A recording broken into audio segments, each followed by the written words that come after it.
konservatorë. Jemi rikthyer, zoti Fari, se po bënim dhe diskutim tani konservatorizmi i Trumpit dhe biria e tij si njeri për të sjellë në jetën e tij të përditshme në këto. Interesant është, interesant. Edhe konservator shumë i madh edhe, po edhe i dashuruar me botën, me njerëzit në zonjat me... E di si kanë thënë Konicës, kur e akuzonin që ishte shumë me femra, i tha, po shkota nga mezi e lartë, tha, janë patriota. Nga mezi e poshtë e disponoj si puota. Tani, jemi rikthyer nderuar teleshikues, derën dhe ujë këtu, janë zhvilluar zgjedhjet lokale në Kosovë. Në minutat e para, si thamë do flas, të kësaj pjesë do flasim për rezultatet e këtyre zgjedhjeve, edhe pse nuk ka rezultate përfundimtare në gjithë komunat për shkak se pjesa dërmuese janë në balotazh. Kjo është dërmuese janë me... Po. Faleminderit ju thash unë. Pjesa dërmuese në balotazh. Nazarko, faleminderit. Faleminderit ju. Mirë të ke qenë. Pa je mirë, mirë dukesh. Shumë mirë. Freskët dukesh. Tani, fillim do flasim për këtë problem. Jo shumë gjatë, sepse nuk është konkluduar. Por u hapën fjalë sikur po ikën vetëvendosja tani, kështu e gjithë me zgjedhje, me gjithë disa sondazhe që u bën publike, por që dhe protestojmë duket vetëvendosja.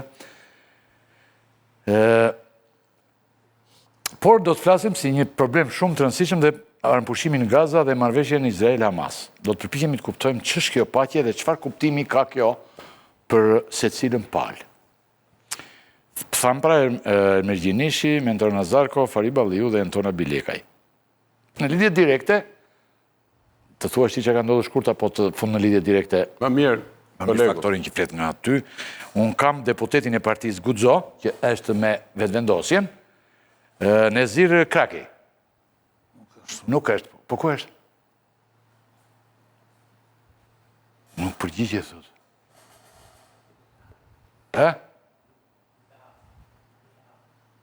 Po dërgoj dhe i mesazh i thuhet gjitha se ky po të mos e hapte mund ta thoshte më përpara, se nuk ka kuptim kjo gjë. Nëse bëhet një përpjekje përsëri, nëse e hap telefonin, se ma shkruaj dhe rëzhën që nuk përgjigje. Allah është kjo bota tani edhe nuk përgjigje njerëzit. Tani, zgjedhjet në Kosovë, kush shumë, kush fiton. Zonë Nazarko, çfarë ndodhi në zgjedhjet lokale të Kosovës? A mund na bësh një ti më afër? Ose pjesë të gjithë. Së pari, nëse do të nisemi nga disa parametra apo disa tregues të dukshëm, të përgjithshëm, formal, zgjedhjet kanë kaluar në qetësi, kanë kaluar pa incidente serioze. Kosova rikonfirmon traditën e saj të zhvillimit të zgjedhjeve normale dhe demokratike. Ka patur një pjesëmarrje e cila formalisht quhet e ulët, pra 40% ose 41% e atyre që përbëjnë listën elektorale të Kosovës kanë marrë pjesë, por në fakt nëse raportohemi me numrin e rezidentëve, unë mendoj që pjesëmarrja mund të ketë qenë ndoshta e rendit të 60%, pjesëmarrja e ulët, gjithsesi, në kohë kur Kosova ka patur traditë pjesëmarrje të lartë, këto përsa i përket atyre treguesve formal dhe të dukshëm, ashtu siç mund të shtojmë këtu edhe një tregues tjetër që është rikthimi i serbëve në jetën institucionale të Kosovës, pjesëmarrja e tyre rikthimi i tyre. Po, i përshëndetje Vučići. I përshëndetje Vučići dhe Vučići e konsideron pjesëmarrjen e tyre, rikonfirmimin e listës serbe si një lloj fitore që mund ta përdorë për konsum të brendshëm. Vučići vetë është në vështirësi për shkak të protestave të vazhdueshme. Pra këto ishin treguesit formal. Pikpamje pastaj të numrave të cilët nuk kanë marrë ende formën përfundimtare, duket sikur vetëvendosja është duke konfirmuar trendi rënës, prirjen rënëse të saj. Domethënë ky është treguesi i parë që rezulton nga nëse ta konsiderojmë Kosovën si një zonë të vetme elektorale. Kemi në dukje një lloj përforcimi apo rritje të PDK-s, dhe kemi ndërkohë gara për balot. Cilat komuna kanë përfunduar Nazarko? Komunat më dha. Komunat më dha nuk ka. Ju keni një hartë aty e cila tregon rezultatet në fakt edhe në balotazh, pra nuk është tregues i këtyre që ku ka përfunduar. Vetëvendosja mund të konsiderohet se merr rezultat të mirë, në Mitrovic. Mitrovica kishte një rëndësi simbolike për shkak të Mitrovice Jugut, për shkak se atë ka kontrolluar në këtë mandat fundit Partia Demokratike e Kosovës, por rezultati shumë i ngushtë dhe me siguri do të shkojnë në balotazh. Gjithçka po diskutohet, po debatohet për atë nëse edhe në këtë round të parë a prin vetëvendosja në garën e balotazhit Mitrovic, pra Mitrovica e Jugut, apo prin Partia Demokratike e Kosovës. Për hir të vërtetës, çështja e rezultateve të balotazhit krijoi një lloj polemike shtesë në Kosovë, shkak se ka patur disa exit poll, të cilët e kanë paraqitur Mitrovicën e Jugut si të fituar nga PDK që në raundin e parë. Dhe këtu ka patur 2 exit poll nga 2 kompani, njëra drejtuar e përfaqësuar nga zoti Haxhiu, po u kontestua. Dhe këtu kemi një përpjekje të zotit Kurti, i cili ka ndjekur një linjë akuzatore të fuqishme, sipas cilës edhe ky, si tu shpërfshirë këtyre 2 kompanive në exit poll të pasakta, po skajshmërisht të pasakta, pra me diferencë përqindje të madhe, është një përpjekje për të manipuluar apo për të ndikuar në rezultatin apo në performancën e komisioneve të tjera, duke konsideruar madje edhe si ndikim të Serbisë për të ndikuar në këto zgjedhje. Pra këto ishin disa trende, disa karakteristika formale apo edhe numerike të këtyre zgjedhjeve, por garë interesante do të ketë në Prishtinë, ku kryetari ekzistuesi i komunës që është Përparim Rama, një figurë që është përfaqëson LDK-n, por megjithatë ka ruajtur një lloj profilit të pavarur, siç si Florian Binaj, po themi, i Partisë Demokratike, pra nuk ka kandiduar, madje në fillim ai pritet të kandidonte me vetëvendosjen, por pastaj e mori LDK-ja. Është garë interesante, po ashtu dhe në Pej kemi që është qytet i madh, gjithashtu i konsiderueshëm, kemi një balotazh dhe ku kryetari i LDK-s gjithashtu sfidohet, por është në avantazh. Kemi edhe Prizren, gjithashtu është qytet i madh dhe që gjithashtu kemi balotazh, por PDK-ja është pozita më të mira. Vetmi rezultati i cili ndoshta mund të konfirmohet si i sigurt është Gjilani, që është gjithashtu një qytet i madh ose një bashki, një komunë e madhe, ku vetëvendosja tregon rezultat mirë. Pra Gjilani mund të konsiderohet nga këto komunet e mëdha si një komunë në cilën vetëvendosja tregon qëndrueshmërinë e rezultateve, kurse ato ku ka fituar janë të vogla, pra Kamenica, ndoshta në një vend tjetër. Ndërkohë që lista serbe është konfirmuar në 10 nga këto komuna të cilat janë me shumicë, po themi, të banuar apo ku jetojnë minoritetet, në 9 ajo është rikthyer të komandojë dhe vetëm në një prej tyre është në balotazh. Pra këto janë treguesit e këtyre zgjedhjeve. Por i kena një gjë përshtuar se nuk dorim shkurtu nga që edhe deputeti Guxo, me gjithë të emër partie, që ti ma paraqitë e morë. Nuk guxoj. Është qartë, të ndihem fajtorën për këtë që Guxova të afrojë një të Guxo. Guxove të afrojë një nga partia Guxo, dhe ai nuk guxon në fund. Nuk guxon dalë. Ndoshta e ka parë. Guxojnë me që jemi, po. Ai nuk guxon, po ti edhe i shkruaj njërë. Mund të guxosh, i thuaj. Po tani e mora vesh që ai s'po guxon. Tani e mora vesh që ai s'po guxon. Jo mos ka ndodhur njëherë kjo gjë, ndaj po them. Dhe unë kisha mund të rrisja këtë donja. Këta zgjedhje kanë një rëndësi jashtë Kosovës për vetë terrenin shqiptar të politikës dhe të zgjedhjeve si bëhen në Shqipëri. Edhe këtë radhë është për të marrë shembull nga Kosova me një strukturim serioz. Ja doli se pa luftra. A themi fari ta futim edhe pa dyshime. Ke drejt shumë, po ta futim me zotin Kraki se doli. Duket ishte dhe gabimi ju në këtë pak, a i vënua vetëm një minutësh. Jo, i thamë deri në 10, zoti Krakin e thamë 10 deri në 10:15 dhe ti e në regullo. Ndoshta je në regull ti dhe si jemi ne shumë në regullu. Se këtu nuk është se jemi gjithë në regull. Jo, kam kuptuar 10 dhe të gjysë, po isha një emision këtu live dhe tash jam në studio të televizionit të Prishtinë. Tani unë dua fare shkurt për në favorin tuaj, se ju jeni me vetëvendosjen, i përkisë një force tjetër politike, por jeni me vetëvendosjen, dhe që rezultate foli Nazarkua, që rezultate kanë prodhuar zgjedhjet lokale në favorin tuaj? Sepse ka interpretime që janë zhgënjyse për vetëvendosjen. Jo, përshëndetje juve dhe të ftuarve aty. Së pari po, jam deputet i Partisë Guxon, po atë listës madhe me vetëvendosjen, dhe i përkas kampit fitues të zgjedhjeve të fundit nacionale këtu në Kosovë. Dhe tash, nëse krahasojmë këtë rezultat me rezultatin e zgjedhjeve lokale të vitit 2021, normalisht që kemi dalë shumë më mirë. Tash i kemi 4 qytete që janë fitu pa balotazh dhe në 11 të tjera jemi në garë dhe nga ato 11 në minimumi 6 nga to jemi favorit. Kështu që rezultati është i mirë, sidomos gjasat absolutisht reale që ta fitoj Mitrovicën, t'ja marrin PDK-s Mitrovicën, t'ja marrin LDK-s Pejën dhe Prishtinën, që janë vende përndoj qytete strategjike më rëndësi, sidomos Mitrovica dhe Prishtina. Dhe ne jemi fitues. Humbës janë sidomos LDK, cila nuk e fitoj qytetet me cilat ka udhëheq, sikur Peja dhe Prishtina nuk arriti t'i mbaj me përqindje të lartë, apo t'i fitoj pa balotazh.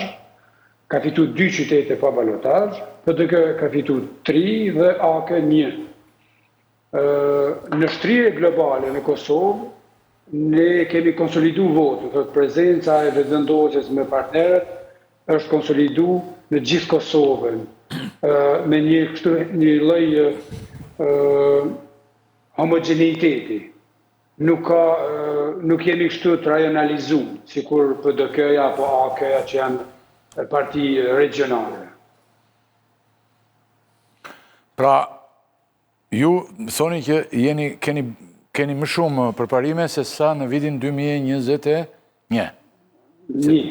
Absolutisht, po. Në 2021 kanë dalë forcë e parë në Prishtinë për shumë. Po keni dalë forcë e dytë? Pra, jeni forcë e parë, thot Abilekaj në Prishtinë, e fokuson Abilekën? Nësa tani jeni forcë e dytë. Po, në rundin e parë në Prishtinë, kemi dalë forcë e parë. Tash jemi 700 vota diferencë, është 33% janë të 2 kandidatët e parë. Po, jeni forcë e dytë. Me votat e diasporës, sa të numërojnë gjitha votat me kusht e diaspora, edhe kjo diferencë do ngushtohet apo do ndryshoj. Në Mitrovic, kandidati ynë Faton Peci do jetë fitues sa po të numërojnë votat e diasporës, sepse dallimi është veç me 28 vota. Dhe janë 1200 sa vota të diasporës dhe historikisht, si që dini dhe ju, vota diasporës shkon nga 60 dhe 70% për vetëvendosjen. Kemi diasporës të kërë. Në votë kombëtare, për të llogarisësh, në votën kombëtare, me këto rezultate që kemi pa diasporën akoma, vetëvendosja është prap afër LDK-s. Nuk është forcë e parë e sigurt, nuk është ajo në gjithë vendin po ta marrë si votë kombëtare për këshillat rajonale, po ta mbledhësh, nuk është PDK-ja parti e parë. PDK-ja është aty, po presim ne, LDK-ja është forcë e para, vetëvendosja, PDK-ja nuk është si për vetëvendosja. Është e para. Duke qenë se nuk është mbyll Prishtina dhe Mitrovica. Jo, kanë dhe votë në diasporës. 33.000 vota janë shtesë për të nuk... Pra, vetëvendosja nuk është e forca e parë që pamë në zgjedhjet e shkurtit, dhe që pamë në zgjedhjet 2021, nuk është e forca me diferencë nga partitë tjera. Në votë kombëtare. Shko, në ziri ka drejt që Peja dhe majoritari. Peja dhe Prizreni janë majoritari, kjo varet nga kandidati. Më falë, Mitrovica dhe Peja janë rezultate shumë të mira, do më thëmë për... Janë majoritare. Po, janë majoritare... Denasin që fitoj kandidati ishi PDK-s. Po, nëse... është majoritar, nuk e që i bënës. Anton, do li kush do ta marri... Votat e këshillave, në votat e këshillave... Të dali kush do ta marri. Kush do ta marri Mitrovicën dhe Prishtinën. Po, është Prishtinën di bashkime e madhe. Duhet balotazhi që ne të kemi një ditë qartë. Kandidati i vetëvendosjes në 2021 ishte i pari. Humbi për shkak të aleancës që u bë kundër për vetëvendosjes. Zoti Kraki, nëse pas balotazhit si e mendon ti që vjen? Se është balotazhi që do të përcaktoj apo jo? Shikoni, pas ne jemi 4 komuna të fituar tash dhe me 11 tjera, do thotë, jemi potencialisht do i kemi 15 komuna nëse i fitojmë gjitha betejat në balotazh. Që i bie me shumë se gjysmën e komunave në Kosovë, jo ato që janë shumë i serbe, jashtë atyre.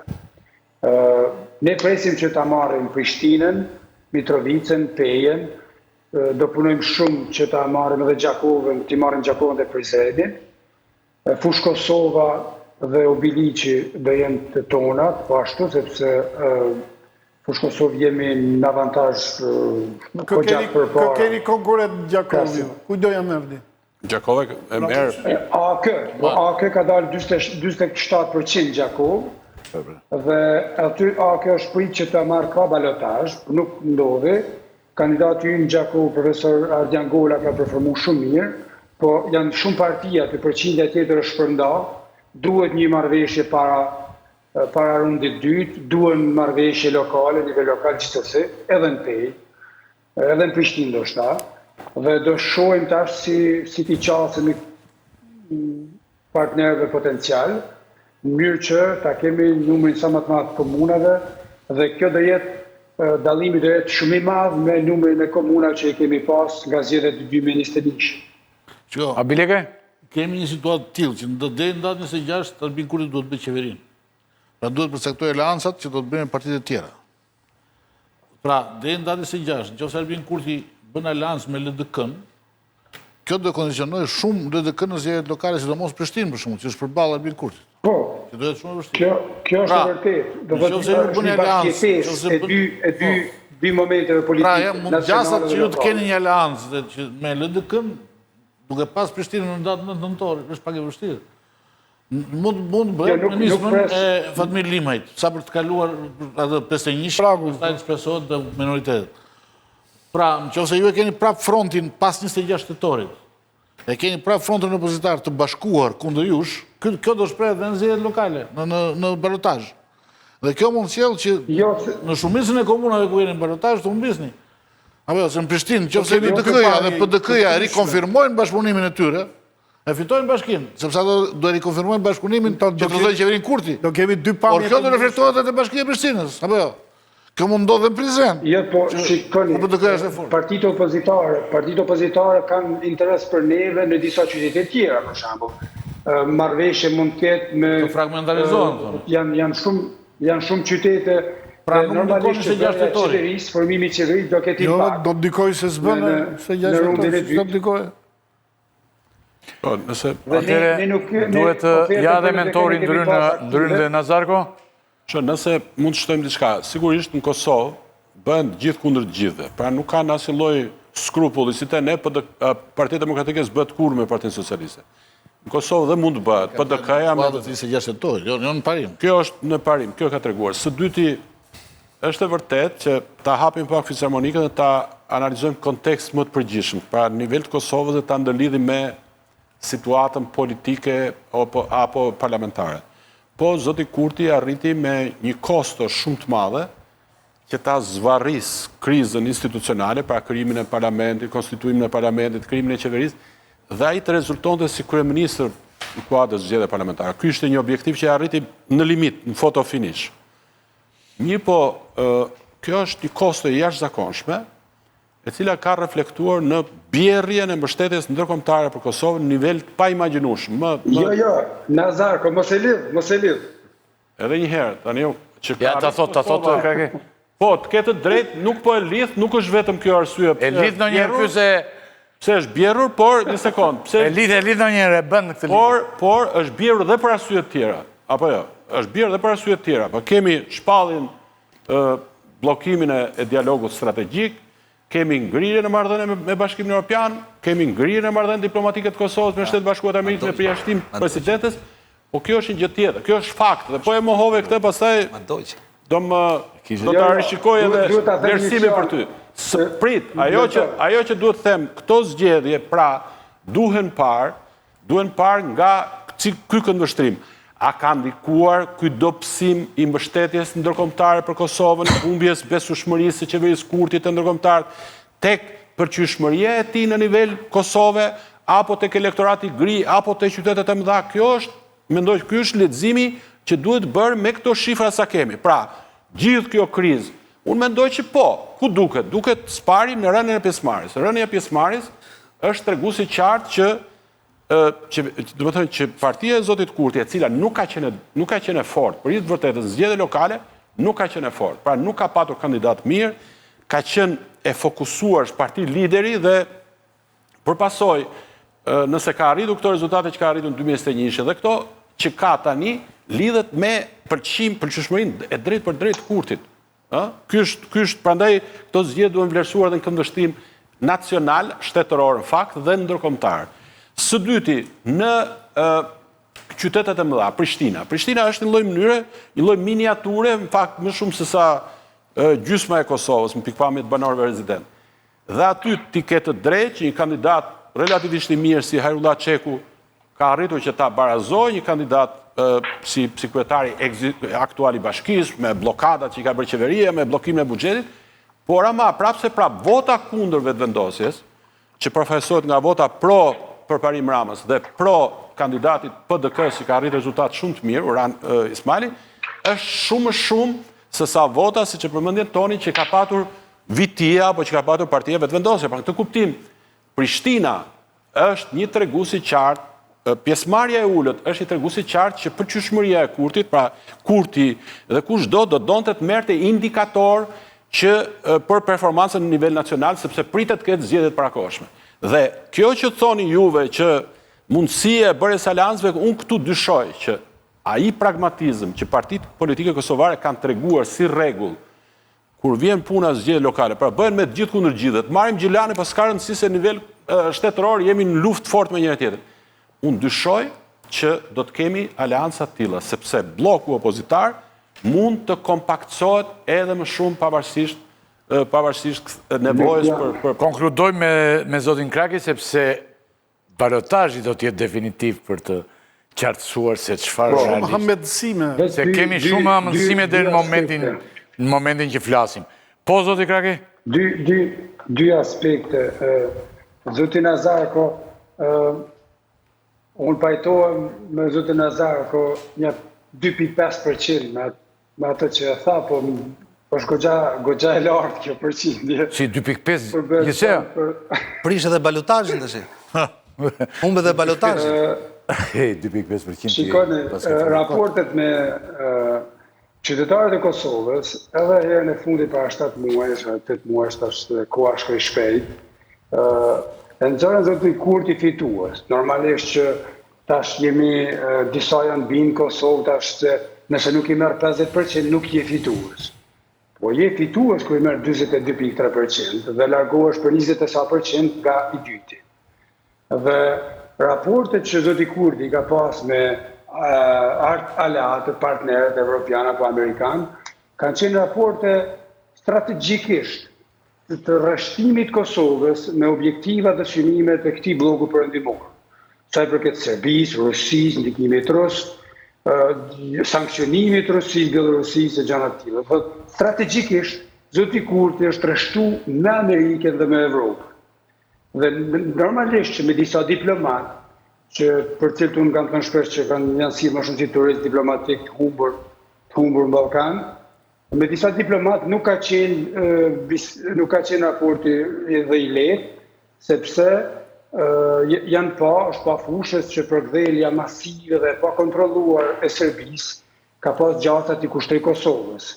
Dhe unë jam ndër ata të cilët kanë menduar, kanë thënë prej vitesh se çdo rrugë është më e mirë se rruga me Serbi. Thotë nëse rruga pa Serbi, ma humbje mik gjerman apo francez, unë e marr atë rrugën pa mikun gjerman. Se nuk e du Serbinë Prishtinë mo, as Mitrovic. Do thotë ka qenë konfrontimi edhe konceptual, po edhe në terren, edhe faktik.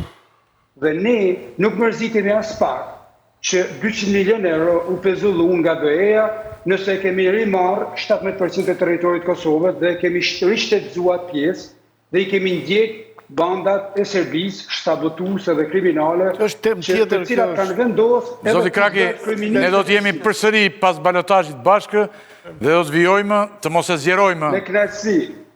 Do vi në Tiranë herën tjetër se me kënaqësi bisedojmë. Falenderoj shumë dhe je i ftuar në Tiranë me kënaqësi shumë të madhe edhe nga ne. Falenderoj shumë. Shumë, mramjet mirë. Natën e mirë, të falenderoj. Kosova bashkë me Shqipërinë. Falenderim. Unë besoj që balotajë është përcaktues në këtë situatë, se ne mund të flasim shumë balotajë dhe çfarëdo që themi ne tani për shembull është më shumë amëndësime. Atëherë ne do të kalojmë nga kjo pjesë në një pjesë mjaft shumë të rëndësishme.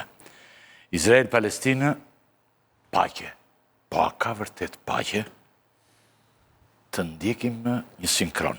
Trump në parlamentin e Izraelit.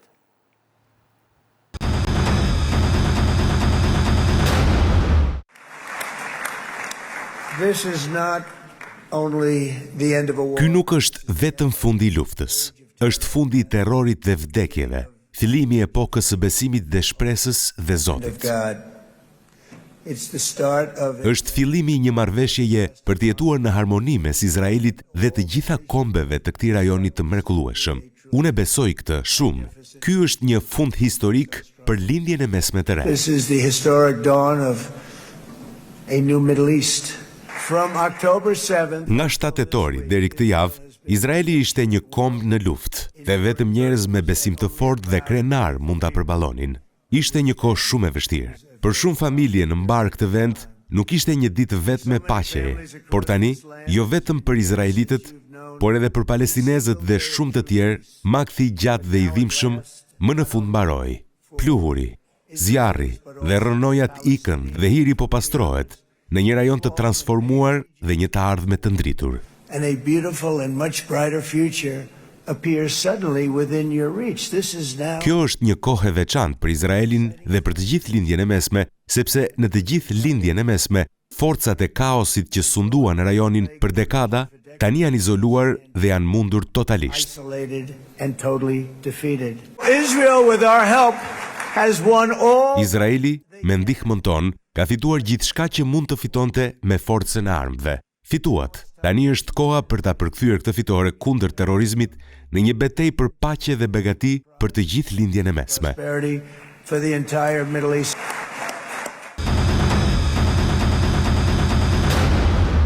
Pra, presidenti Trump në parlamentin e Izraelit, zoti Gjinishi. Trump shpalli përfundimin e luftës dhe tani thotë që paqja do të mbizotërojë. Çfarë nënkupton paqja për Izraelin dhe Palestinën? A kemi të bëjmë me paqe të qëndrueshme apo një armë pushim të qëndrueshëm? E parë njerë duhet të thënë që ajo që arriti sot presidenti Trump ishte një arritje shumë e madhe, sepse stopoi një luftë e cila degradoi deri në nivele gjenocidale. Me gjithë kritikat në të cilat është përmballur presidenti Trump dhe Shtëpia e Bardhë, qoftë nga bota arabe, qoftë nga komshit e Izraelit, qoftë dhe nga opozita e Izraelit. Yair Lapidi e ka shprehur disa herë nevojën për një ndërhyrje më të egër të Shtetet Bashkuara të Amerikës, fakti tregoi që pa Amerikën nuk u bënte dot. Me gjithë tentativën e Arabisë Saudite dhe Francës në atë që ndodhi para 3 javësh në Kombet e Bashkuara, sigurisht ishte një mjet presioni. Presionet janë parë në këto 735 ditë luftë nga gjithë bota, për shumë nga gjithë të vizi perëndimit, çuditërisht bota arabe duket që akoma është në letargjinë e këtyre regjimeve të ashpra, të egra, gjys diktatoriale, autoritare.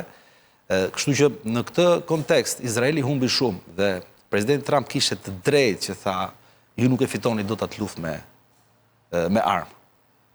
Kjo ishte e para. E dyta, gjithë fjalimi i presidentit Trump në Knesset sot nuk ishte gjë tjetër vetë se një tentativë për të ulur ekuilibër, për të krijuar një ekuilibër brendshëm politik të Izraelit, i cili ka kohë që është një ngërë shmath. Për shembull, ai 3-4 herë i drejtua liderit opozitës Yair Lapid dhe bën të humor. Lapidi është një mik, është një njerëz që unë megjithëse është i majtë, megjithëse është i majtë, si thua, kundërshtar në doktrinën e Trumpit dhe Trumpi është, si thua, i prerë tek e djatha, ke qëndrimi pro djathas, megjithatë 3-4 herë përmendi Lapidin dhe i tërhoqi vëmendje Netanyahu, shiko se tani që mbaroi lufta, duhet krijosh një raport tjetër me opozitën. Nga ana tjetër pat një incident që nuk e di pse kaloi kështu, 2 deputet në Knesset. Jo, do ta themi edhe, ndoshta unë e kam dhe Ajo që s'ka nevojë. Domethënë ideja është kjo që Trumpi di shumë mirë gjendjen e brendshme dhe problematikat e brendshme që ka Izraeli. Po mundohet të krijojë një balancë. Ju drejtua sigurisht që tha është arritje, në mënyrë absolute është arritje, po problemi më madh është se kemi videon, mund ta paraqitim Problemi i madh është se si do dalin Netanyahu. Largimin e dy. Ja. להוציא אותו מיד, החוצה. להוציא גם את חבר הכנסת כסיף. להוציא את חבר הכנסת כסיף מהאולם. להוציא אותו מיד.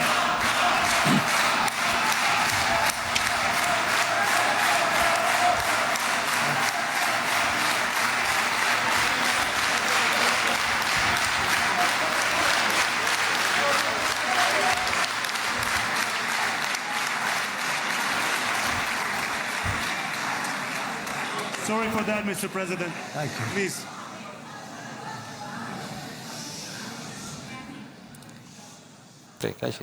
Pra, okej, mjafton. Do me thënë kishte... Pra, gjeni çfarë ndodhi aty? Konkretisht? Dy deputet të opozitës, janë një partia majtë quhet Hidash, quhet partia, ka edhe palestinezo-izraelit dhe izraelit. Njëri nga ato ishte Emin Aoun, që është palestinezo-izraelit, ndërsa tjetëri ishte izraelit, cilët dolën me një pankart, një shtetin e Palestinës. Domthonjë këtë tregon që edhe një moment kaq vështirë, domthonjë brenda Izraelit, është ajo që teza që thash fillim të herës ka probleme nda. Problemi, çështja e dytë, për cilat Trump i kërkon t'i uli. Problemi i dytë, çfarë do ndodhi me Netanyahu, se edhe ky është halli i madh. Ajo drejtua në fjalimin e tij presidenti Herzog dhe i kërkoi që ta falë, të ndërhyjë ta falë Netanyahu për ato 3 çështje që kanë gjykat. E kam pak më poshtë. Unë se dia s'kem. E kam unë pak më poshtë. Kam dhe videon ku ai kërkon presidentit që të falë Netanyahu për problematikat që ai ka. Do të themi aty, por çfarë përmban marrëveshja për njerëzit? Çfarë përmban marrëveshja e firmosur? Dhe çfarë është zbatuar deri tani? Edhe një herë sa më thjesht. Marrëveshja bazohet në 20 pikat që presidenti Trump lançoi në Shtëpinë e Bardhë. Nuk ka asnjë detaj. Nuk është marrëveshje. Nuk është marrëveshje. Nuk është marrëveshje. Është një dakordsi për të shërbyer një marrëveshje midis Hamasit dhe Izraelit. Se në marrëveshje zakonisht marrin pjesë parime. Zakonisht marrëveshje marrin pjesë palët. Dhe meqense se jemi këtë pikë, për shembull, u bë një tentativë e madhe sot që Bibi Netanyahu të merrte pjesë summit. Dhe u kërcënua nga gjithë pjesa më madhe e pjesëmarrësve, madje Erdogan i cili do vinte, ishte në atë kohë për të zbritur në aeroportin e Sharm el-Sheikhit, qëndroi 3 orë në ajër me hezitimin e tij dhe si thuaç një farë karshilliku pozitiv, që nëse vjen ky njeri, unë nuk do marr pjesë, ndërkohë që ky ishte problemi i madh sepse 3 shtete arabe, 3 shtete ishin aty në krah të Palestinës, ishte Egjipti, ishte Turqia, ishte edhe Katari, përveç presidentit Trump. Pra unë them që kemi një ndalim lufte dhe është një arritje shumë e madhe, kemi realizimin e fazës parë që ishte tek 20 pikat e presidentit Trump, këmbimi i pengjeve pothuajse po mbyllet, ka mbetur vetëm pjesa e pengjeve të cilët janë vrarë dhe kjo kërkon, janë futur grupe shpëtimi sepse ato ndodhen rënoja dhe do marrë disa ditë kohë. Një pjesë e mirë aty është akoma në territoret ku ndodhet ushtria izraelite dhe është kërkuar largimi i ushtrisë izraelite, megjithatë këmbimi i pengjeve ndodhi. Kanë filluar ndihmat humanitare, 500 kamion ditët pritet që të shkojë deri 1000 kamion ditë. Është vendosur paqja. Kjo është hapi i parë. Gjithë diskutimi për 20 pikësh i presidentit Trump dhe ajo që ra dakord sot ka disa çështje që le të hapur një paqe afatgjatë. Kemi një paqe, po e themi, për shkak të pushimit afatshkurtë të realizuar, por gjithë hapat tjera nuk janë përcaktuar kush do jenë aktorët. Kush afati kohor, madje edhe për tërheqjen totale të trupave izraelite. Pra nuk kemi një marrëveshje në kuptimin nuk ka marrëveshje. E vërtet të fjalës marrëveshje. Por sipas jush si një njohës i mirë dhe ekspert i lindjes mesme, a mund të më thoni sipas jush kush do ta qeverisë Gazën? Hamasi, autoritetet palestines apo ndërkombëtarët? Hamasi nuk do jetë pjesë e qeverisjes Gazës dhe për këtë Hamasi ka dhënë dakordsinë e vet. Çështja se kush do ta qeverisi është një debat që akoma nuk është mbyllur sepse autoriteti palestinez, i cili është autoriteti vetëm ligjor, është një moment shumë vështirë, është një autoritet pothuajse inekzistent, i zhytur në korrupsion dhe ideja është që të krijohet një grup teknokratësh pa marrë parasysh, domethënë që nuk janë fare ta zhënuar me këto lëvizjet politike atje, ndërkohë që ajo që do krijojë rendin, se kjo është e rëndësishme, ajo që do krijojë rendin dhe premisat për të ardhur në një qeverisje nuk janë teknokratët, por trupat ndërkombëtar që do vendosen, trupat paqëruese, dhe këtu Shtetet e Bashkuara do jenë pjesëtar, Turqia do çojë trupa. Bëhet fjalë edhe Franca. Presidenti Macron tha që ne jemi gatshëm të çojmë paktën 500 deri 1000 trupa sot. Janë akoma përvajtja i Macroni nga trone. Nëse më tani po që se është... Macroni do të marrë si Kam një përplasje me Trumpin dhe me... Nuk shko në favor të Partisë Demokratike, ti vëvullin ati. Edhe Macroni të tjetë. Mirë ben. Me gjithë të duhet thëmë. E kam me këtë që thot Nazar, po. Që afërt me Ramën Macroni, ka drejt. Mos harrojmë... Po me Ramën Macroni, Macroni ti ka hequr vizën për tjetë. Mos harrojmë, zoti Rakipi, dy gjëra prap interesante. Ai Presidenti Trump tha një fjalë shumë të madhe që besoj të dakordsohem me të gjithë. Në qoftë se nuk do ishte goditja e Iranit, ne sot nuk do kishim ardhur në paqe, dhe kjo është e vërtetë. Në qoftë se Irani nuk do të tërhiqej gjithë këto milicit. Po nuk e bëri vetë këtë goditjen e Iranit, sigurisht si organizuar duket kjo apo jo? Nuk ka rëndësi domosdoshmë si realizoi, po e vërteta është që Irani u tërhoq. Kjo është shumë e rëndësishme. Dhe e treta tha, situata ishte aq e rëndë saqë ne shpëtuam një luftë tretë botërore, e cila mund ndiste këtu. E katërta, Irani përfundimisht është izoluar në ndikimin e tij jashtë territorit vet. Nuk do ketë më ndikim as në Palestinë, as tek Hezbollah në Liban dhe as në Siri. Kjo nuk diskutohet. Kështu që në këtë kuptim, aktorët të cilët kanë qenë pjesë e kësaj shërnaje, e pjesë e kësaj masakre të madhe Çrënsika ku janë renditur, besoj që dal nga dal po anashkalohen dhe ky është një lajm i mirë. Ideja që do kemi paqen lindjen e mesme kaq shpejt, unë nuk mendoj që paqja lindjen e mesme mund të arrijë kaq shpejt, por mendoj që ky është një hap shumë i rëndësishëm. Dhe hapat e parë, sado delikat të jenë, sado aparancial po themi, janë shumë të rëndësishëm në mënyrë si hedhen. Edhe një moment fundit, më fal zot Nazarko, 20 shtete të cilët morën pjesë sot në këtë summit që u bën në Sharm el Sheikh nuk është diçka e vogël. Ne kemi parë gjatë historisë marrëveshje që bëri Carter, atëherë presidenti i Shtetit Bashkuar të Amerikës me Egjiptin, marrëveshjet e Osos me presidentin. Pra ju jeni dyshues për paqen. Jo, këtë herë besoj më shumë se herë tjera. Besoj më shumë, por 20 vende, dyshimin nuk e keni të larguar. Dhe shumë të tjera që nuk ishin sot prezent, janë një lloj garancie që kjo, si thua, kjo platformë, kjo dakordsi, se dakordsi është një dokument dakordsie, do ketë mbështetjen e shumë faktorëve tjerë ndërkombëtar, të cilët dhe rritet mundësia për të shkuar drejt një paqe afatgjatë dhe për të arritur në një paqe. Po ka edhe një defekt tjetër, që flitet vetëm për Gazën, nuk flitet për Palestinën. Që thotë jemi larg akoma interesante është kjo. Në një marrëveshje midis Palestinës dhe Izraelit. Nazarko, zoti Gjinishi që sigurisht e njeh më mirë atë zonë dhe konjunkturat brenda asaj bote, përmendi me të drejtë dy momentet e fundit që mendojnë shumë të rëndësishme, Irani dhe dyta pranin apo përfshirjen si garant, si aktor në arritjen e kësaj marrëveshje të 20 shteteve. Mi po pikërisht këtu që ndron madhështia e kësaj presidence, apo këtij grupi pushteti që është fuqi Shtetet Bashkuara të Amerikës. Dhe që arriti një gjë që, mund të jetë metaforë, egzageruar, që u arrit diçka që s'ishte arritur për 3000 vjet. Po është fakt, pra, që është arritur një marrëveshje e cila ka shumë elemente të cilat e bëjnë të ngjarje e qëndrueshme. Irani, që u përmend aty. Një shkrim shumë interesant në një gazetë, për herë të parë, një gazetë iraniane pranon dështimin e vet, pra dështimin e shtetit e regjimit të ajatollave në Palestinë, në Gaza. Kur thot, ajo çfarë u arritët në 7 tetor 2 vjet më parë, në fakt ishte dështim i madh. Dhe sepse thot Gaza është plotësisht e shkatruar, janë vrarë numri madh njerëzish, Irani ka humbur kontrollin ato që përmendi zoti Gjinishi, në shumë pika, pra nuk është më aktor aq i rëndësishëm siç ishte në shumë pika të asaj zone të teatrit të konfliktit.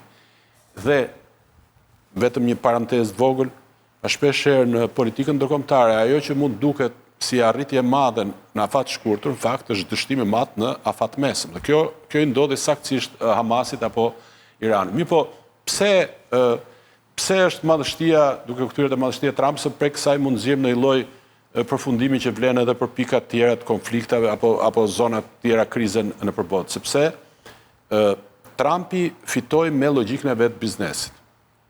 Jam shumë i sigurt që po e bën jo vetëm këtu, ëh? Që po e bën kudo.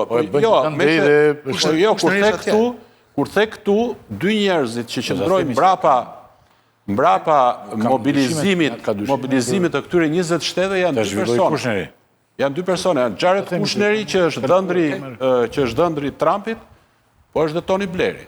Janë dy njerëz. Dakor, të cilat janë Dhe mund të kenë edhe rol, po nëse të paktën ata kanë qenë Pra, jemi autorët. të qartë në një pikë, që Shtetet e Bashkuara, Shtetet e Bashkuara të Amerikës janë Ka vendimtare. përfshirë, po, është rritje, fuqizim i rolit ndërkombëtar Shtetet e Bashkuara, por Jemi dakord të. po trimi I mirë me shok shumë. Pra nuk në këtë marrëveshje. nuk është një Amerikë, nuk është një Amerikë. Më shumë kompensimi I asaj që humbi Shtetet e Bashkuara të Amerikës gjatë 735 ditëve, se sa 735 ditëve, se sa rritje. Sepse humbi gjithçka pothuajse. Pra, duhet ta quajmë një Ndikimin presidentit territor ishte Mendoj, po ju me që përmendet Iranin, po vetëm për ta përmbyllur, me që përmend Iranin, Trumpi aty I tha izraelitëve bëni marrëveshje me Iranin, që duket lobi iranian në Shtetet e Bashkuara të Amerikës, që është I fuqishëm, që është ndërmarrës, që ndikon edhe nga pakta mujahidinët tanë, është I lob që ka peshuar, supozoj unë, në arritjen e kësaj marrëveshje. Atëre, Abilega dhe pastaj do të thuash Fari se kam një pyetje që është për të dy.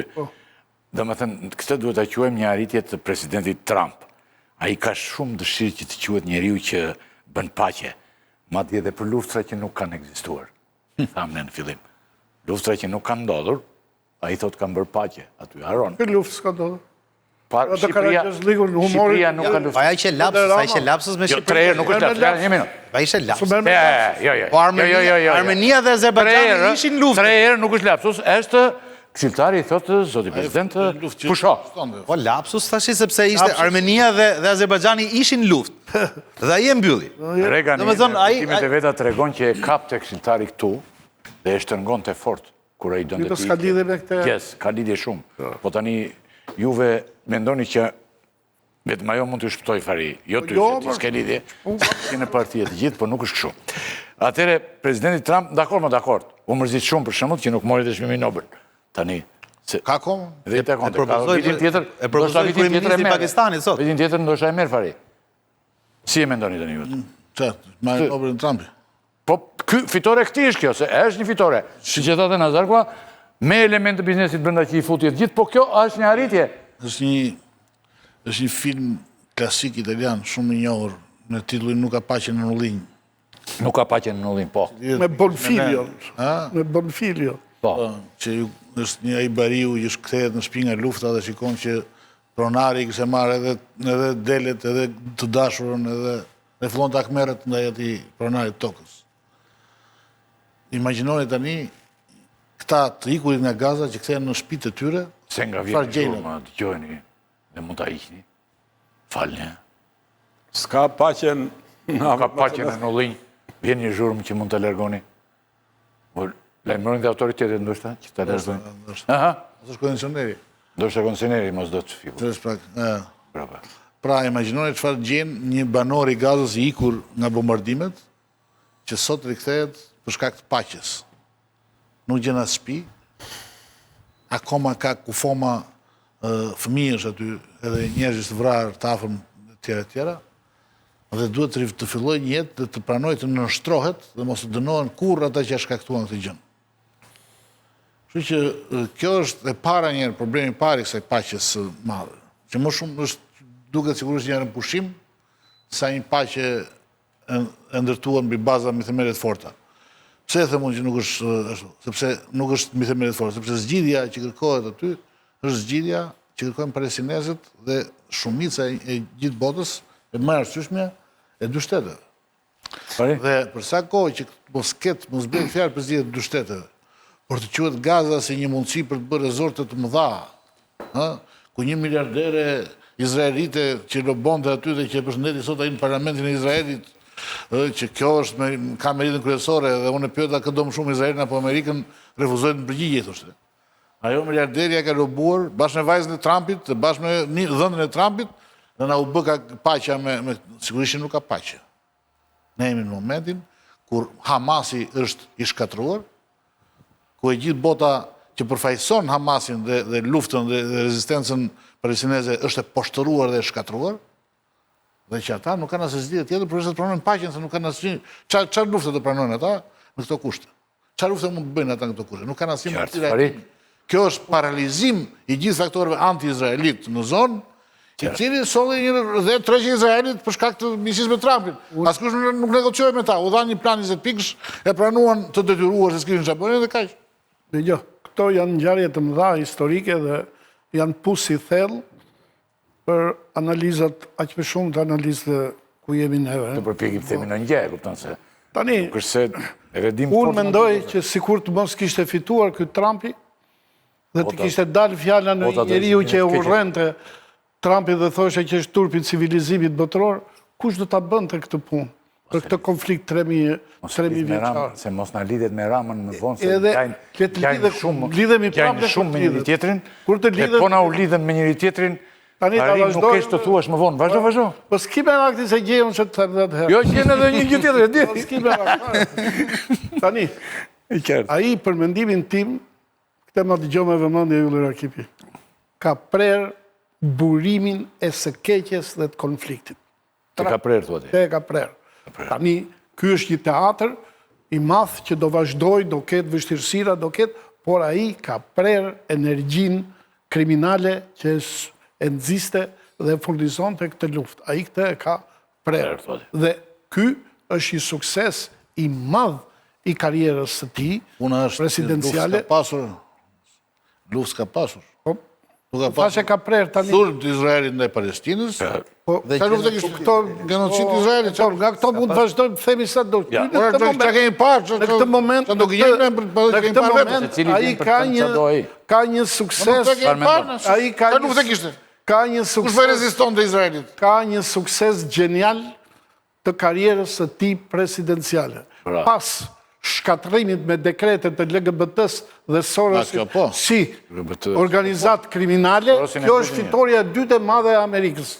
E treta thoi, se Sorosi, LGBT-ja, Sorosi, po Sorosi, LGBT-s, ai është. Sorosi, këto janë si zgjidhja e Nagorno-Karabakut. Shtu që atëre president ishte një fat i madhe i paqes dhe i botës. Tani, e përmendi Zoti Gjini Ishi, po të ndjekim edhe një sinkron interesant, e përmendi Zoti Gjini Ishi, ku Trumpi i kërkon presidentit Izraelit faljen për Netanyahu. Sinkroni lutem. Hey, I have an idea. Mr. President, why don't you give Kam një ide. Zoti president, pse nuk i jepni falje atij? Give him a call. By the way, there was not in this. Nuk ishte pjesë e fjalimit tim, por unë e kam shumë simpatik të zotri. Qoftë na pëlqen apo jo, ai ka qenë një nga liderët më të mëdhenj në kohë lufte. Me të vërtet, një nga më të mëdhenjt. Dhe sa i përket purove dhe shampanjës, tani me vërtet kujt i interesojnë. Champagne, who the hell cares about that? E shoh se sa popullor jeni. Jeni shumë i popularizuar. Dhe e dini pse? Sepse dini të fitoni.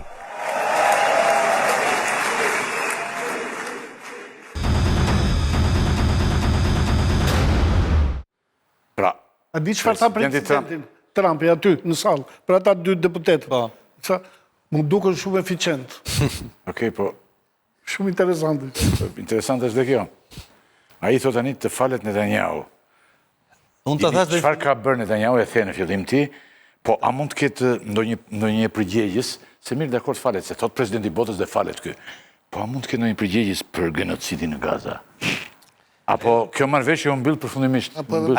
Ajo që solli çështën deri në këtë pikë që tulet presidenti Trump me 20 lider, me liderët e rajonit arab, nuk ishte Hamasi, po ishte krimi i madh që bëri Izraeli. Sigurisht që Hamasi me 7 tetori bëri një akt terrorist kriminal të pastër, po 735 ditë tjera ishte Izraeli që bënte terrorizëm, gjenocid. Dhe sot ke Bibi Netanyahu, Galantin dhe shefin e shtabit të akuzuar për krimin luftë në gjykatën ndërkombëtare. Izraeli ka humbur atë që me zor e ka fituar gjithë botën. Gjykata ndërkombëtare ka marrë dhe Thatchin me. Po patjetër. Po nuk është aq e thjeshtë, sepse shiko, është pyer një mit. Izraeli është trajtuar si viktimë e gjitha komave, gjithë historitë, ndërsa për herë të parë Izraeli del komplet në krahun e kundërt. Kështu që kjo nuk është çështja aq e thjeshtë. Dhe presidenti Trump, ashtu siç e tham gjatë bisedës tonë, ku përshfaqe inserti, nuk bëri një fjalim politik, po bënte qoka. Bibi është burr i mirë, po edhe Labidi është burr i mirë, po ti president, shiko, fale këtë, të njëjtën gjë bëri edhe me Sisin. Kur shkoi takoi presidenti egjiptianët, ky është një njeri që unë e dua shumë se është edhe ushtarak i mirë, po është dhe president i mirë, pavarësisht. Po pra, ideja është që të uli tensionet. Po e ndaloj.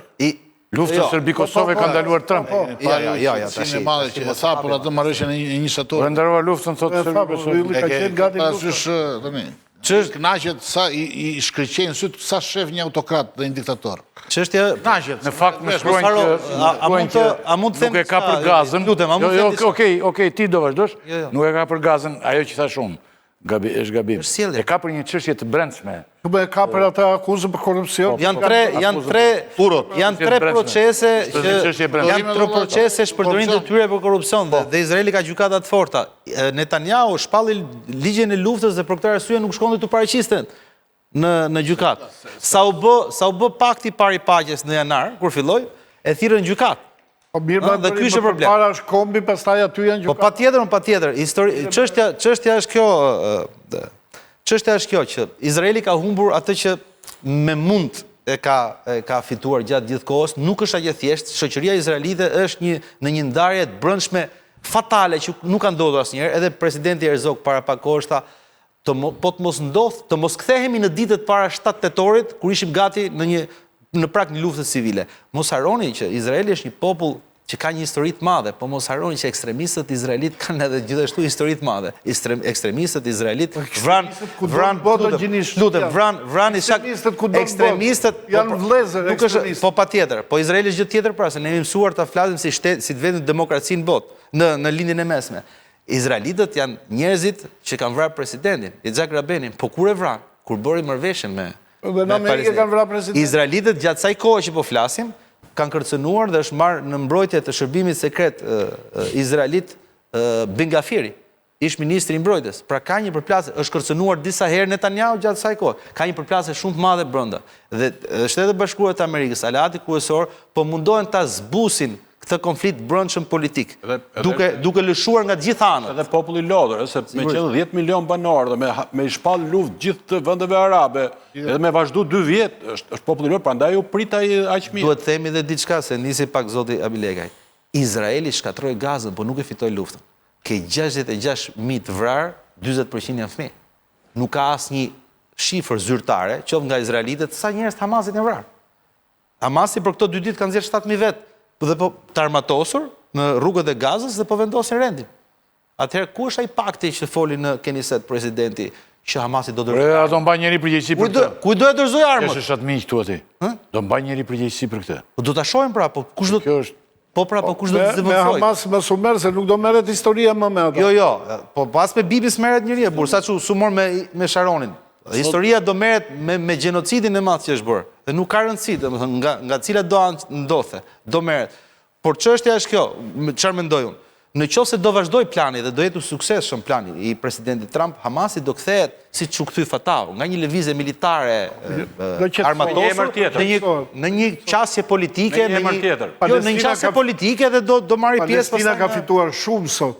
Patjetër. Ka fituar shumë dhe faktorizuar në gjithë botën. Dhe askush nuk mund t'ja bënte këtë përveç fund genocidit normalisht është shumë. Pse ishte qasje biznesi fituese? Sepse ai preu burimet e financimit të Hamasit. Kush? Domethënë me ndërhyrjen e vet, financimet nga Katari, nga Turqia, nga Irani. Tani këto janë, shiko, mentor, ne kemi diskutuar këtë. Po pse pati Hamasi ka pas mbështetje politike nga Katari, se është diskutuar edhe që Hamasi mbështet nga Irani, nuk është mbështet nga Hamasi nga Irani. Hizbullahu është mbështet nga Irani. Hamasi ka qëndruar brenda vetes Andari dhe Hamasi e ka treguar që në fillim të herës sinuari tha ne jemi përgatitur për luftë gjatë dhe vërteta është që edhe para sepse nuk është ushtri e sistemuar, është grup militar është. Edhe para se të bëjë kjo marrëveshje, Hamasi lëshonte preda. Ato preda gjitha janë prodhim i brendshëm artizan. Nuk kemi parë ne tek Hamasi Palestinë armë që ndodhin. Armë që i ka prodhuar vet, ka ngritur fabrika etj. Çështja është si do demilitarizohet Hamasi, kush do ta qeverisi Gazën dhe çfarë garancie ka? Bashkoha me zotin Abilekaj. Nëse nuk ka zgjidhje me 2 shtete, aty nuk ka për të pasur kurrë. Këtu, shikoj se ne dhe një fjali. Presidenti Trump kërkoi të shkojë larg. hapi kutinë e marrëveshjeve Abraham për të bërë një paqe të madhe, nuk ka për të pas paqe aty, nëse nuk mbyllet çështja e Palestinës përfundimisht. Nuk ka për të pas paqe në rajonin. Jo, vetëm një fjali. Mban mend evolucionin e qasjes Trumpit për zgjidhjen e problemit. Pra nga një zgjidhje që nuk kuptonte një resort madh atje, nuk e di kush do e financonte në Gaza, po shkojmë në një zgjidhje si kjo që është cilësisht tjetër. Zgjidhja me 20 pika është cilësisht tjetër. Pra nga ajo zgjidhja ku pritesh vinin refugjat edhe këtu, Gazan edhe në Shqipëri, kemi zgjidhje tjetër e cila lë të hapur mundësinë e dy shtete. Pra nuk është evolucioni madh. Shiko, kjo është tezë shumë e gjerë, u zudi marr fjalë. Po mund të arrijmë edhe një pjesë që Hamasi të ketë një administrim krejtësisht ndarë nga bregu perëndimor. Dhe bregu perëndimor mos jetë ai që është sot, po ndahet ai. Domethënë çështjet janë në vazhdim. Nëse do të duhen kulla në gaz, ne kemi specialistin e çojmë atje. Dhe zgjidhim. Po aty i bën Kushneri. Zgjidhim ne, po jo më kemi tonin e çfarë. Jo më çka aty Kushneri. Flas për kulla, për grim Kushneri aty. Për kulla dhe për gjitha. Tani, kjo si gjysmë marrëveshje çfarë mund ta quajmë? Po gjim do të është akti i madh historik. Deklarat bashkëpunimi. Kjo deklaratë, si thotë Gjinishi, mund ta quajmë fitore për ndonjërin pala, nga të dy palët. Për të dyja palët është fitore. Është fitore për të dyja në një farë mase për të dyja palët është. Sigurisht. Këtë më përgjigje që asnjëri 67.000 njerëz të vrarë dhe të masakruar, ato këtë përgjigjes për këtë. Jemi në shekullin e... Shiko, liderit e Hamasit pothuajse janë vrarë që të gjithë, ato që ishin në luftë, që ishin në luftë. Pothuajse janë vrarë që të gjithë. Madje edhe ato që ishin lider politik, përfaqësuar politik janë vrarë. Këta që vranë pjesa tjetër izraelite. Që s'ishte fare. Pjesa e Izraelit, po them.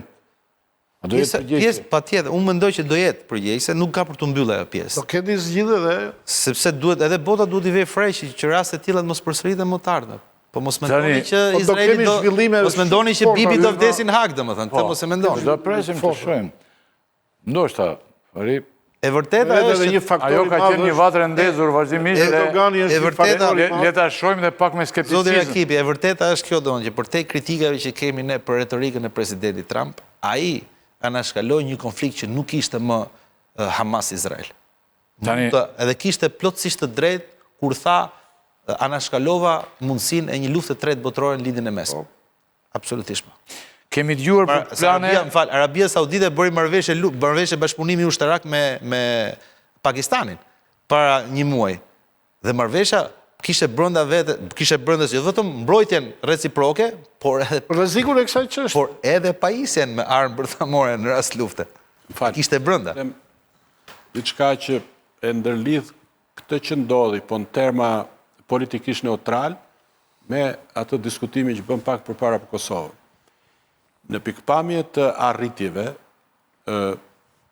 Ermira tha me të drejtë që dhe Izraeli nuk fitoi shumë. Do më thënë, po arriti që të paralizonte këtë veprimtarinë anti-izraelite, dhe tha Antoni, por me i kosto shumë të madhe. Humbi mbështetjen morale të gjithë botës. Pra praktikisht gjithë bota, elita intelektuale është e pozicionuar kundër. Pra arriti një lloj fitore edhe strategjike, por me i kosto shumë. Vendet e Perëndimit ta njohin në Palestinë. Po, arriti me i kosto shumë të madhe morale. Izraeli nga anë vet, se majta ata bën presion. Fal.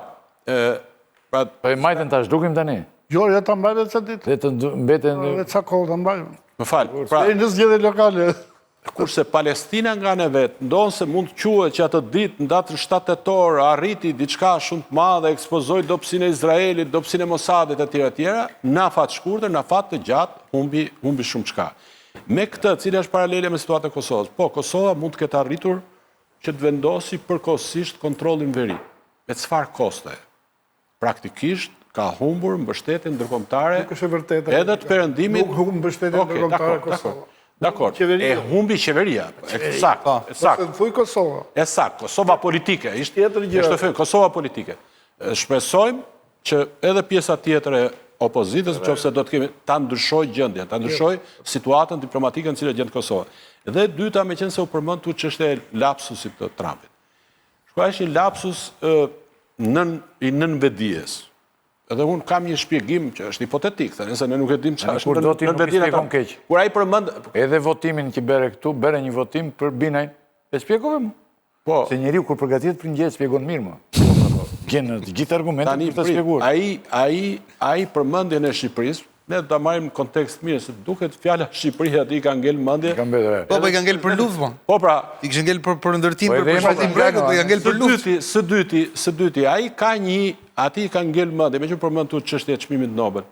Marrëveshje që Antoni e minimizon, e relativizon vlerën e asaj marrëveshje. Ajo marrëveshje mund diskutojnë në emision tjetër. Për të ka ngelur në kujtesë se aty i erdhi propozimi i parë për Nobel. I erdhi nga një deputet suedez. Dhe për këtë ai e kanë mendje atë. Një deputet suedez i krahut majt, në një shtet si Suedia që është i majt, dhe ai donte shumë, i erdhi pikërisht pak para fushatës përballë Bidenit. Dhe ajo që e mori tha ja kushtoi Trumpit. Po pra ai prandaj ka ngel mendje, ky është asociimi që i bëj unë, Albania, pra Shqipëria, shqiptarët, kjo është arsye që pse ai vazhdon e përmendi prapë që unë vendosa Ka pak. lapsusin. Po, është lapsusi nënvetdijes. Ky është lapsuset të nënvetdijes. Por, tani lidhja... Ju them një që nuk ka lapsus më shumë se Po, njerë. pikërisht, lidhja... Bëhet fiksim ajo. Lidhja me... Ajo është 3 herë tani, me thënë lapsus tani. Dëgjoj, si i tha ai. Jo, ka drejt mendoj, sepse ai me atë filloi në ëndrrën e Se Nobel. pastaj mua vjen keq që them që aq di presidenti Trump, nuk e them dot. Po dhe Shakespeare ka ngatruar gjeografinë. Ti nuk i lidhe... Shakespeare ka Po e ngatruar. ka ngatruar një herë o burr. Po ja dhe ky. Këtu në letërsi që ju... Po njërë dakor. Parabitemi do të me ju të dy, po... Betet mos e bëhet. Lidhja me që ke vendos temën e Kosovës me të. Lidhja është një Trump me fuqi të re, është një Trump i cili mundet t'i qaset kësaj marrëveshje në mënyrë më të lehtë mundshme, me një autoritet shumë më të lartë se sa ai që kishte në gusht apo në korrik të 2020-s. Për këtë arsye, ajo që i ka ndodhur Kosovës politike, po në fakt pasojat i vuan gjithë Kosova për shkak të atij bllokimi, ka qenë e gabuar. Pra ajo qasje, duke mos dëgjuar atë ambasadën amerikane të përgjysmuar që është aktualisht në Kosovë, ka qenë totalisht e gabuar. Një president si ky, me një fuqi kaq të madhe si ky, por ama me një fuqizim të rolit ndërkombëtar të Serbisë, pra me një Serbi e cila harxhon shumë para. Ambasador të pavendosur, nuk ka vetëm të Shqipërisë. Jo, e kanë Ai po e bën për pastrimin se ju nuk e besoni këtu që ata kanë qenë kriminala, kjo që ishte ambasadore këtu. Po e mori. Dhe hajta zëvendësosha. E mori Exxon Mobil atë po. Lere po ta marri, po ai e mori se e kishte përdorur në biznes këtu për të fituar lek. Po jo, ajo ishte do ta trajtojmë atë temë ylle apo lidhja se që të gjejmë atë që është pjesë e përbashkët që merr vesh. Një nga këta emra të... Po këta i diu. Ky lëshon predhën e vet dhe unë e pres këtë gjë. Po në rregull. Doli kjo ambasadori e bën. E ngre pushkën. Pra ajo është kriminale. Doli emri tjetër. E ngre pushkën. Atë kujtohesh të thapër. Ishim 3, unë, ky avokati, sa një më kujtohet e vesën këtë. I urtë avokatin, tha mua se ta shkroj librin, ta për 24 orë ta shkruan, tha. Shkruaj punë. Mbillon, për shkak. Ai e ka organizat kriminale. Kalojmë një moment të... Një sekund vetëm se, në qoftë se është. Të ufrisë mentori për marrëveshjen e 2020 shtatorit, një shtatorit që është. Ajo marrëveshje ne na u duk gjë e madhe, në fakt. Ajo ishte, çfarë ishte? Ishte një nënshkrim detyrues më vetes, si as marrëveshje, në hijen. Kjo që u bë sot, që s'kishte firma, çfarë ishte? Në hijen e Trumpit, edhe kjo pa firma, një sojën atë. I cila në momentin që Trump i iku, as u morë më njeri me të. Po është budalliku Kosovës që s'u morë, a? As Kosova, as Serbia. Budalliku Kosovës. Deri Bashkimi Evropian detyroi të bëjë marrëveshje tjetër. Që qeverisë Kosovës. Do i lutën Trumpit. Po pra, si marrëveshje? E njëjta është dhe kjo. S'ka marrëveshje. Kjo është sa të Trumpi president. Se po tiste, pse letrat e shkruara kanë vlerë s'po step, se si hedhin ata letrat e shkruara. Marrëveshja ka fillimin dhe fundin, ka lidhje, ka zgjidhjen. Pra, bie dakord. Kosova të njohë, Serbia të njohë Kosovën, Kosova të detyrohet të bëj asociacione bëj fjalë e tjera, të bëhen të ndërtohen këto. Nënshkruhen dhe mbarojnë. Por as Europa se bëjnë do se nuk u nënshkruan në Serbia. Dhe nuk u filloi zbatimi kurrë në marrëveshjen e Ohrit. Pra, Nuk janë marrëveshje këto. Edhe kjo, nuk është marrëveshje, se kjo nuk të qonë asgjë kundi. Ku do të çoj? Se bëra unë Palestinë. Nuk është bërë lufta në Palestinë, është bërë se Unë të lemo. Marrëveshja, është marrëveshja Jo, ajo është një luftë 3 vjeçare. më e mirë e mundshme. Marrëveshja 2020 është më e mirë e mundshme. Është shkëlqyer. Ore s'kan. Jo, Po diskutoj cilësinë e marrëveshjes. Okej, dakor. Po diskutoj mënyrën ishte si të budalliku i marrëveshja Kosovës, dhe mënyra si të implementohet. Se su realizu. Po ishte mungesë e largpamësisë. Ardhja e U Bidenit. bënë hijen e Trump. Ardhja e Ka Biden- marrëveshje mes as negociata. Se shef të që iku ai erdhi Bideni. Vučićit, Bideni, Abdullah Hoxhit ose kush ishte atë? Po falë, dhe Biden dhe Blinkeni tha që ne respektojmë atë, për i të vërtetet. Po thamë, ishte s'u zbatua kur. Ishte Kosova që të roqë. Po pra, Kosova që të roqë. S'u zbatua kur bre. Atëre edhe dy pyetje se i kaluan shumë kohë. Kemi dëgjuar për plane që Gaza të kthehet në rivjerë turistike. Qarkullojnë shumë lajme për plane biznesi, resorte, luksoze, tjera. Dhe jenish për këtë. Se herë Tony Blair i rikna, i mbaron këtë si marrëveshje ditë, mbetet ky Kushneri këtu, Unë di këtë. apo shkohet drejt kolonizimit të Gazës, ka Atëherë. kompanit uaja. Shkurta ka dalë Gaza në shitje, Atëherë. pas kësaj që ndodhi tani apo? Ne kemi sot- drejt edhe ndryshime. Sot u njoftua nga presidenti i Egjiptit Sisis që në nëntor do ketë një summit ku do mblidhen fonde për i ndërtimin e Gazës. E dyta, jo më kot, ditët e fundit, negociatorit kryesor Witkoffit, të shtëpisë Bashkë u bashkangjit Kushneri. Madje edhe sot gjatë fjalimit Edhe Tony Blair. Ja, do të vi dhe ke Tony Blair, se keni shumë dëshirë. A kanë ndetë shtëpi të bardhë? Tony Blair nuk ka atëherë. Tony Blair Tony Blair në shtëpi të bardhë. fatkeqësisht Ai s'vetë do të qeveria vetë. sigurisht që është një figurë e madhe, po është dhe një pazarxhi në mënyrë absolute, e vërteta. Dhe e dyta është, arabët nuk e harrojnë pozitën e Tony Blairit në luftën e Irakut. Tony Blairi A kërku falje? Një minutë, po kërkoi falje, po e mbylli gjithë politikën e vetë pas asaj, nuk u zgjodh më. Arabët e kanë qitur të partë edhe Irakun edhe Palestinë. Ja ta mbaroj den, po ta mbaroj den, se s'është problemi a do jetë Tony Blairi apo Ermiri apo mentori. Problemi është si do zgjidhet. Unë po t'rregoj, me gjithë dëshirën e Tony Blairit që lëviz gjithmonë nën tavolinë, Tony Blairi nuk mund të ketë asnjë rol atje, sepse rolin do ta kenë ato vende që kanë fuqinë të garantojnë procesin. Tony Blairi s'ka asgjë fuqi.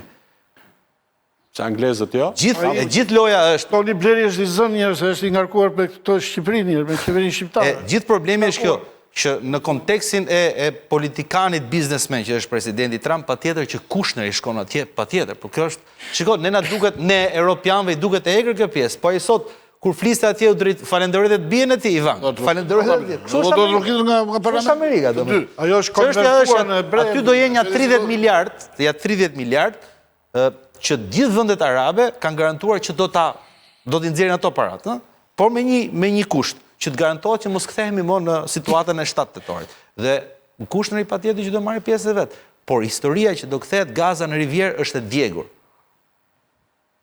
Po nëse, nuk do ishte hipoteze keqe në qoftë atyre do t'i gjej vend. Jo, ishte hipotezë shumë e keqe, sepse që të kthehej Gaza në rivjerë, duhet të ikishin gazianat dhe do vishin qimi këtu te ty. Për shembull. Jo, po. Po kështu ishte se si do bë. Rivjerë me njerëzit me kallash do bëhet. Ja, duan të thonë që thot Bibla, rrugët e Zotit janë të pafundme, mund të ishte kthej në rivjerë me gazanët brenda. Po retorika keq përdorur atë. Do ta shohim se tani ne ka Kurani këtë shpreh. Ne presim tani. Nuk bësh ti rivjerë atje duke lënë Hamasin brenda, kupton? Se nuk shkon njëri në plazh të dalë tjetër me kallash.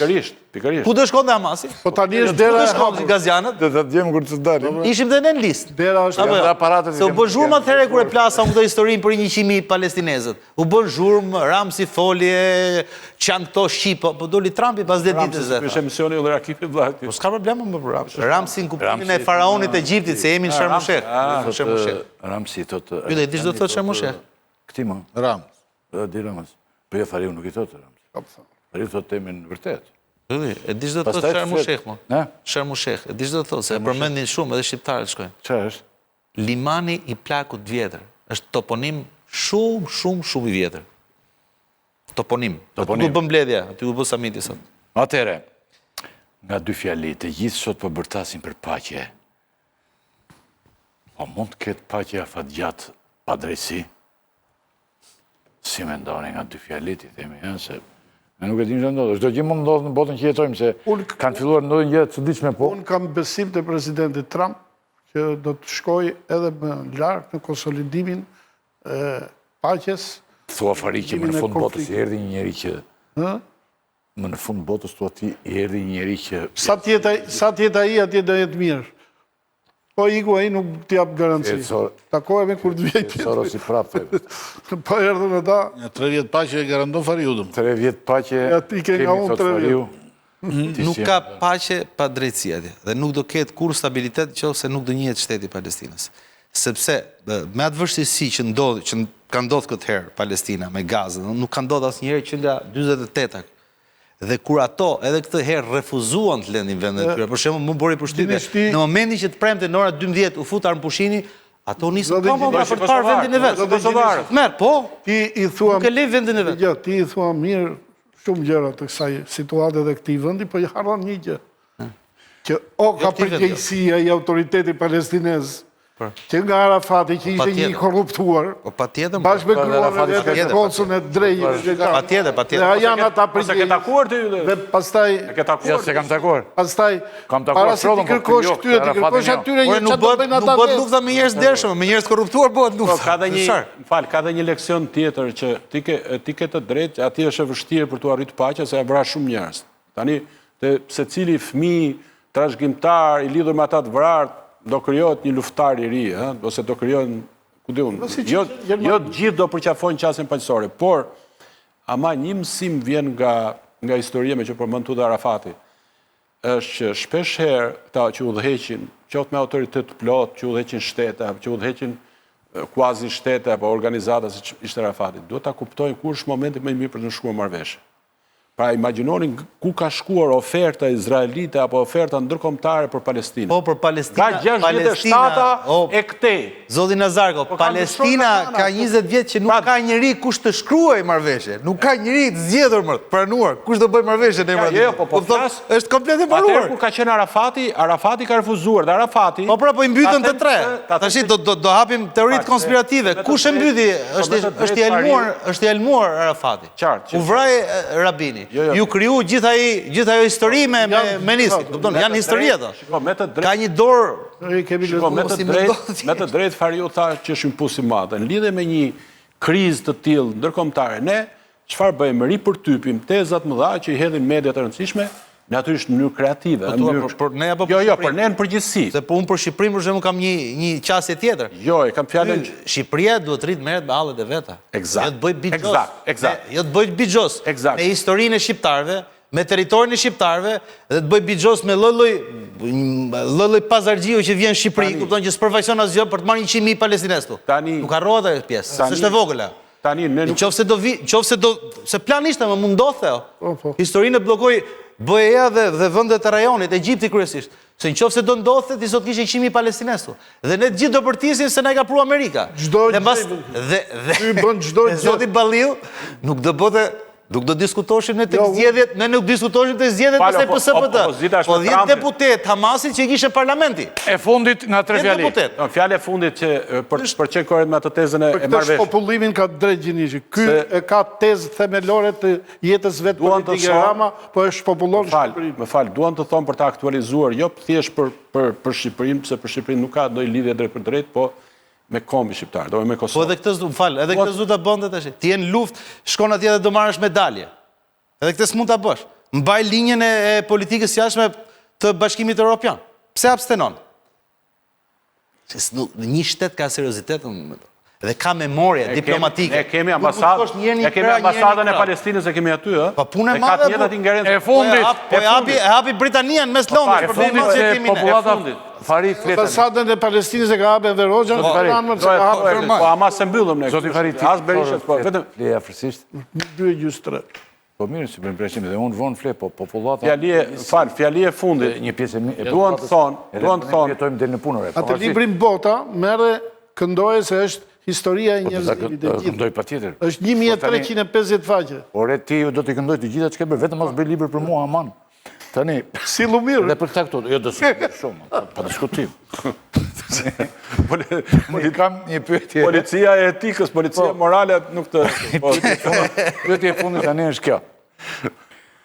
Tani, nga 3 fjalini, që se mundemi ta themi, tani që është arritur në pushimi, nëse kthejmë kokën pas, kemi një konkluzion çfarë na tregoi ky konflikt për palestinezët, për Izraelin, për botën dhe Amerikën veçanti, por dhe për natyrën njerëzore. Do përgjigje Nëse do të mbledhin me 3-4 fjali këtë konflikt, ç'ishte kjo? Unë po ta them me dy shprehje. Ose njeriu është një egërsirë tani. Mirë, edhe unë kështu po nisem nga dy qasje filozofike. Dostojevski thotë kështu: do vi një ditë kur toleranca do rrinë atë pikë sa që të mençurve do ndalohet të flasin se thyhen idiotët. Ndërsa Edhe një kjo Dostojevski. Të mençurve do ndalohet të flasin se thyhen idiotët. Dhe ne në gjithë të konflikt, përveç viktimave, kemi dëgjuar deklarata dhe politikan me qasje nga më idiotet e mundshme. Ndërsa, për atë që përmendi, nuk e di kush e përmendi, kush do shkoj në gjykat, ka një shprehje të bukur, Sokrati thot, kur gomari të godet me shkelm, a do të çosh në gjyq? Kjo është një marrëzi e tmerrshme dhe nuk është çështja kush do shkojë në gjyq dhe kush nuk do shkojë. Çështja është që u mbyll një varr shumë i madh i hapur, dhe kjo është fitore për gjithë. Ndoshta do shërbejë edhe si leksion. Unë kam kritika pa fund për presidentin Trump, po dua të njoh meritën që përveç atij nuk e mbyllte askush. Nuk e mbyll. Absolutisht. Gjithë bota doli kundër, më fal tash. Gjithë bota doli kundër dhe nuk e mbylli dot. U fut ai dhe e mbylli. Doli njëri i tillë dhe e bëri. Ore ndoshta kështu duhet. Ore, ta kritikojmë sa dush, po them, po këtë nuk e mbyll dhe kusht tjetër. Ti do ta thuash pra se ti s'ke lënë libër pa krerë. Po. Atë zanat ka. Libër, ke bërë librat pa nuk. Tani thuaj këtu. Çfarë do thuash? Ja ta them unë. Këtë që ndodhi në Gaza dhe këtë luftë dhe këtë egërsi e ke në çdo sekondë të mundshme nga Serbia në drejtim Kosovës dhe Shqipërisë. Ata dhanë shembullin më të zi të sulmit dhe të genocidit më në mes të Evropës. Dhe këto janë gjëra që ndodhin dhe po mos jenë njerëz si ky që e bëri atë dhe vulën sot atje, një katrahure madhe do të thotë se njerëzit nuk ngopen. Enton dhe e mbyll Nazarko. Mendoj që konflikti tregoi një herë që sa e paftë është bota për të menaxhuar rendin botror. Të gjithë bota.